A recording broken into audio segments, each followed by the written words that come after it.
حدیث نمبر 720 حضرت عائشہ رضی اللہ عنہا سے مروی ہے، فرماتی ہیں ہم ایک سفر میں رسول اکرم صلی اللہ علیہ وسلم کے ہمراہ گئے۔ جب ہم مقام بیدا اور ذات الجیش مقام پر پہنچے تو میرا ہاتھ ٹوٹ گیا اور گم ہو گیا۔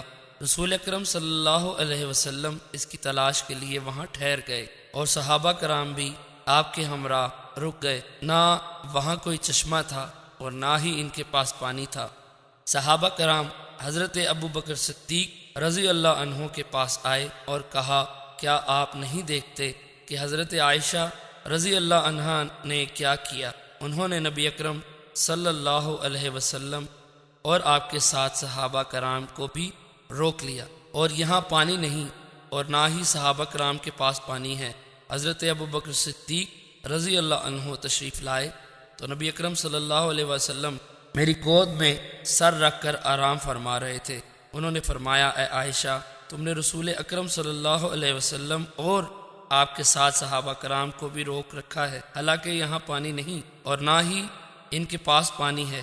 ام المومنین فرماتی ہیں، حضرت ابو بکر صدیق رضی اللہ عنہ نے مجھے جھڑکا اور جو کچھ اللہ تعالیٰ نے چاہا انہوں نے فرمایا۔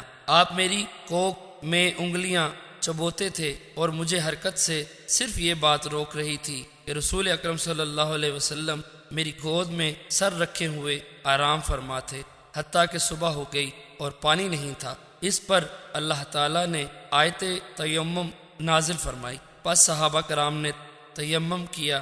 حضرت اسید بن خزید رضی اللہ عنہ نے، جو نقیبوں میں سے ایک تھے، فرمایا، اے آل ابو بکر، یہ تم لوگوں کی پہلی برکت نہیں ہے۔ حضرت عائشہ رضی اللہ عنہا فرماتی ہیں، ہم نے اس اونٹ کو اٹھایا جس پر میں سوار تھی، تو ہم نے ہار اس کے نیچے پایا۔